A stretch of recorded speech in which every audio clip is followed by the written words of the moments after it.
Mostly Sane, aka Prajakta Koi, is one of the biggest YouTubers of India with over 6 million followers. And one of my most favorite things about her is that she is also a big time reader. In one of her Real Talk Tuesday videos, she recommended a few books, and well, why not? So, bachpan se hi, I have been an avid reader. I am that one person who has read all the Harry Potter books 100,000 times. But over the past few years, I've fallen out of the habit of reading because of yours truly, the internet, and that's just not done. I've read a total of 3 books in 2020.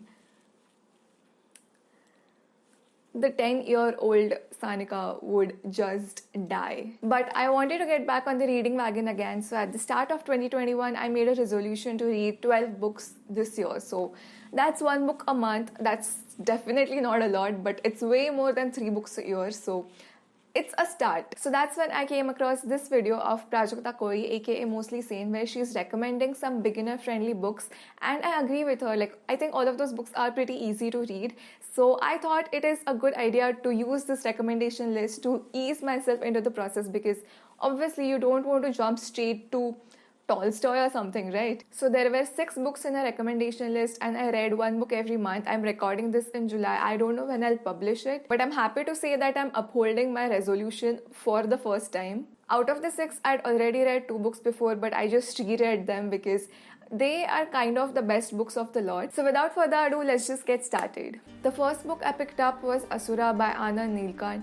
And before anything, just look at this art. I mean, the artwork is just absolutely gorgeous. As you have already guessed by now, it is the story of Ravan from Ramayana, and you get to see everything: his birth, his childhood, all the events of Ramayana, all the way till his death, and everything is from his perspective. So you see him trying to justify and rationalize his actions, even his evil deeds, so that he gets to remain a hero inside his head.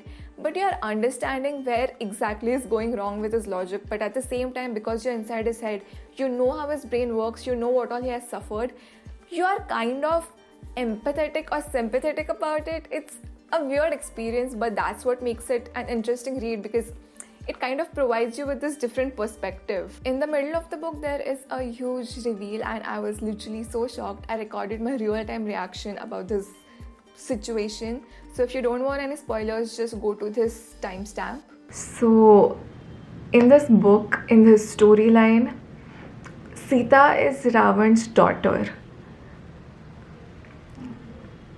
I don't know what to think about that. So I just googled this, and turns out that there is this alternate version of Ramayana in which Sita is Ravan's daughter. So this is not something that the author cooked up on his own, and I don't know, this is the first time I'm hearing of this. Is this like a well-known fact or something? It's so absurd. I'm like in shock right now. The biggest takeaway from this book is that things are never black and white. It is always like shades of grey.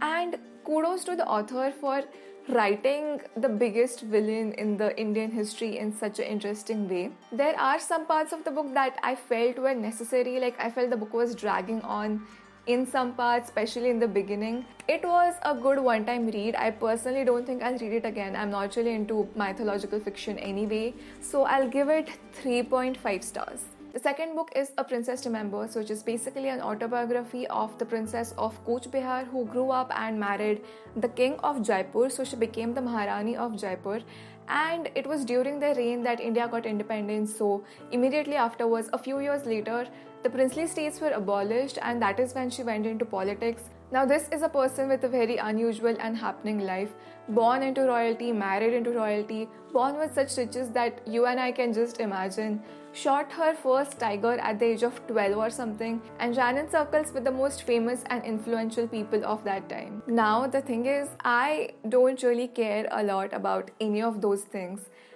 Don't get me wrong, of course these things are fascinating, but more than that, I love if I'm able to emotionally connect with the person, and that is what I felt was missing in the book. I think the motivation is different for Prajakta, because she mentions in the video that she loves Jaipur and Rajasthan and the royalty culture. I can't say the same about me, maybe because I've never been to Jaipur, and the closest that I've been to being obsessive about the royal culture is when I was obsessing over Fawad Khan in Khoobsurat. But as I said, my main problem with the book was I could not emotionally connect with it. And I think that's a common problem with autobiographies. That's why I usually don't like reading autobiographies, because people, I don't know, for some reason when they're writing about their past, they get too factual with it. And even the most important events in their life, like somebody's death or a wedding or birth of a baby or something, is also written kind of factually कि ऐसा हुआ फिर ऐसा हुआ फिर ऐसा हुआ.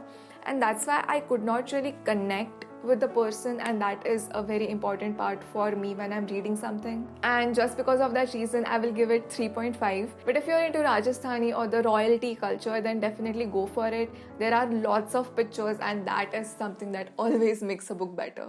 Now, the third book is also an autobiography, but it is exactly the opposite of the last one. An Unsuitable Boy by Karan Johar. Now, I know that because of everything that happened last year, his public image is not the best right now, but I'm not going to take any of those factors into consideration while reviewing this book. Coming to the book, it was surprisingly good. It was everything I wanted the last book to be. He was so raw and real with his emotions, and I could really connect. I have absolutely nothing in common with this person, but for some reason I could connect with this fat 8-year-old boy whose mom was worried that he will not be able to do anything with his life. And I love his movies. I'm not like a complete die-hard Bollywood fan, but somehow these typical Bollywood movies just fall in my comfort zone, and I love watching them when I'm just taking some downtime. So it was interesting to see how all of these movies, Kuch Kuch Hota Hai, K3G, all of these movies actually came about. At about 60% of the mark is where I felt that the book has started going downhill. It was almost like he has forgotten that he is writing a book to be read by millions, and he was using this as his personal diary to just vent out frustrations about the world. And there were certain unresolved issues that I felt through his words, but I'm not going to explicitly talk about it because it's none of my business. But yeah, I definitely felt that the first half was way better than the second half. I may read it again, but just the first half. So I'll give it 3.5 stars. The fourth book is our favorite movie ever, The Devil Wears Prada by Lauren Weisberger, I think that's her name. By Lauren Weisberger. You must have already seen the movie starring Anne Hathaway and Meryl Streep. If you have not, first watch the movie and then read the book. The book is definitely better than the movie, said every reader ever. So our main character Andy is just fresh out of college and she's looking for a job, and that's when she gets a lucky break. She gets a chance to be the personal assistant to the devil herself, and that is Miranda Priestly, who is the editor-in-chief of this really famous fashion magazine called The Runway. And she is a nightmare. She easily tops the list of the horrible bosses. Now, this may seem like a fashion book, but to be honest, this book is not really about fashion. It's about Andy and her character development, and more importantly, it's about life philosophy, according to me, because life will always put you in deadlocks. You will always have multiple options. Your job is important and your relationships are important as well, but what will you choose when you have to decide? There are people depending on you, people who need you, but if you don't do your job, you are literally going to get fired and you will be a jobless, homeless person. So how do you manage these situations? Put yourself in Andy's shoes while you're reading this book and just see for yourself, like, what will you do? I'll definitely read this book again. I loved it. I'll give it 4.5 stars. The fifth book on the list is Anne Frank, Diary of a Young Girl. I'm sure all of you must have heard of it. I was, I think, 11 or 12 years old when I read it for the first time, and that was about the age that Anne was when she started writing in her diary.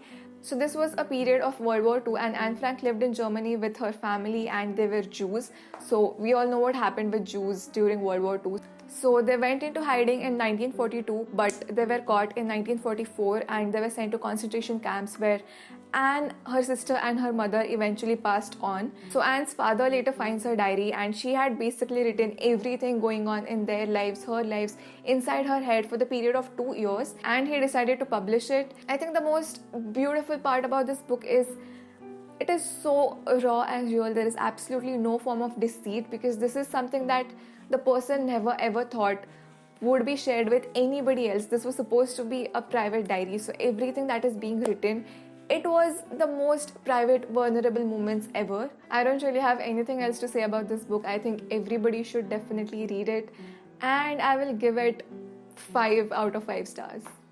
Now, the last book is also a book that I had already read before, but I did not mind reading it again, and that is Norwegian Wood by Murakami. So, this book is kind of a coming of age story of Toru and his relationship with his two girls, Naoko and Midori. To be honest, this book is kind of depressing, and there are certain parts of the book that I don't like, but Murakami books, more than the story, you should read them for the way they make you feel. I mean, I don't know what it is, but it's almost like when you're reading a book, you feel like you're inside a dream. I will definitely recommend that you read it just because of the way it makes you feel. Just a trigger warning.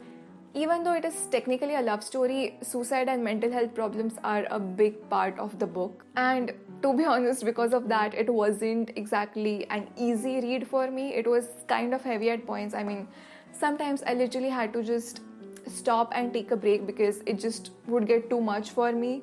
But I will never pass up the experience of actually reading the book. Like, it's a different feeling altogether. And I'm giving this book 4.5 stars. So that was the video, you guys. Not a bad list of recommendations at all. I really enjoyed making this video, and tell me if there are any other celebrities or famous people whose book recommendations you would want me to try out. Maybe we can make a series out of this now that I'm becoming a reader again. Just an idea. Chalo, I gotta go now, so I will see you next week.